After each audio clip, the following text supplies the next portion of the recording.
Hello, I'm Tony Burkinshaw. I use cognitive hypnotherapy in my practices in Harley Street and in Peterborough to help clients deal with anxiety, depression and stress.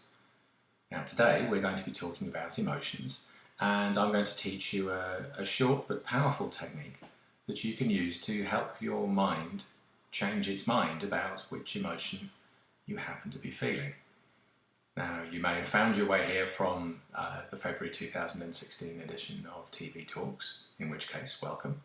But you may also have found your way here through my website or by other means, in which case, hello and welcome too. There's an interesting thing about emotions, and that's that essentially emotions are your unconscious mind, at the back of your mind's best guess about how you should feel. And it makes this guess based on what's going on around you in your environment in any given moment, looking for patterns. Now, your unconscious mind looks for these patterns because when we are consciously focused on something else, we become unaware of our environment, we become engrossed in what we do, so we may miss vital opportunities, or indeed not be aware of dangers or threats that could be there. So we've developed this system with our unconscious mind to help us take advantage of opportunities or threats which we might otherwise simply not see. So your unconscious mind scans your environment all day, every day, looking for patterns that it might recognise. And when it recognises these patterns, your unconscious mind then goes back to its previous experience looking for similar patterns.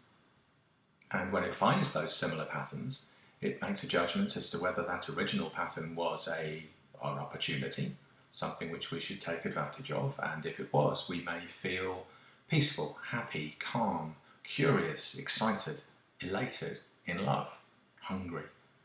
Those things which encourage us to take advantage of those types of opportunities. Somehow though, the patterns that get matched, our unconscious mind sees these as being threat patterns. And so it prepares us for those threats by making us scared, angry, anxious, frightened, timid. And in this way, our unconscious mind can ensure that if the threat does come to pass, then we are already acting in the way that it feels is most appropriate for us to deal with that threat. There is a problem though, because our unconscious minds, back of our minds, can make mistakes. And I'm sure you may well, like most of us, have experienced an emotion which, in the moment, is actually quite counterproductive. So why do we feel such things? And why can't we think our way out of them? Now, the big issue here is that I suppose our unconscious mind is not infallible. It would rather make a mistake about a threat and be wrong than not recognise a threat and be wrong. So the mistakes that can be made is that your unconscious mind might spot a pattern in your environment that actually turns out not to be a pattern at all, and then mistakenly match that against other patterns. The other way that it can make mistakes is by, when it matches a pattern, to match it to a pattern where it saw a threat in the past and reacted to that threat in the past, but actually wasn't a threat at all. So you're being prepared for something that actually doesn't exist. And this is why sometimes we may feel an emotion which works against us. And even though we may try to work our way beyond that emotion, it's actually very difficult to do. And there's a very good reason for this. Emotions are extremely powerful things. They take over not just how we feel, they take over how we behave, how we react, and indeed how we think. So for example, if you are in the grip of an anxiety, then if you try to think your way out of that anxiety, you are using the thoughts of an anxious person to try to think your way out of it. So it becomes very difficult to do. So what I'm going to teach you is a very short way of communicating with your unconscious mind to ask it to reconsider what it's doing. It's very simple. It'll take 3 or 4 minutes or so, and it needs a little bit of practice, but it's quite easy to learn. So if you'd like to find somewhere comfortable where you can sit or lie, just quietly with your eyes closed, not be disturbed for a few minutes, then I'll wait for you here. Press pause and I'll be back when you press play once more. Okay, so now that you've found somewhere comfortable, what I'd like you to do is just simply close your eyes and reconnect with the emotion that you would rather not be experiencing. This may be an anxiety or a fear, for example. Now, if you're not feeling it right now, simply think back to the last time you did feel it quite strongly. You might be surprised how quickly those feelings come flooding back. Now, just take a moment and think about whereabouts in your body you feel this emotion most strongly. Just connect with it. And then when you have experienced that, it may be in your chest or your stomach, perhaps in your legs or your arms, maybe even in your head, then just give it a rating on a scale of 0 to 10. 0 being there is no emotion and 10 being very severe. So this is what I'd like you to do. Now that you've come to terms with this emotion and reconnected, imagine if this emotion had a shape, what shape would it have? And then when you have the shape, imagine popping that shape out in front of you about an arm's length away and just think, if it had a colour, what colour would it have? Now the shape and the colour carry no significance other than it's simply the association that your mind is making between a shape and a colour and the feeling. And then think, if there were a background behind this colour, what colour would the background have? Then when you have the shape and the colours and the background, simply spin the shape on whichever axis you choose, just round and keep it spinning. And think back, reconnect with the feeling and what's happened to the score. So for example, if it was an 8, is it now a 7 or a 6? Now almost always, when doing this exercise, the emotion that you feel when you spin that shape will reduce. Occasionally though, it may increase, so if you've experienced an increase in this emotion, it's become more powerful, then don't worry, I'll come back to you in a moment and show you what to do. But for now, this is what happens if the score has reduced. So when you've reconnected with your emotion and scored it once more, and it's down after, for example, a 6, simply spin that shape twice as fast in exactly the same direction and keep it spinning.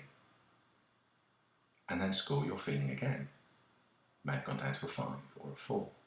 And simply repeat those last 2 steps until either the shape is spinning as fast as it possibly can, or the score has gone as low as it can go. And often doing this exercise, the score will go down to a 0. Sometimes though it may get stuck at perhaps a 2 or a 3, and even that's really good because a 2 or a 3 is a much more manageable emotion than an 8 or a 9. Now if you were one of those people where the emotion had increased in intensity, simply slow down the shape and stop it and spin it in exactly the opposite direction. Because if spinning in one direction made the emotions get stronger, then spinning in exactly the opposite emotion will make the emotion in exactly the opposite direction will make the emotion get smaller.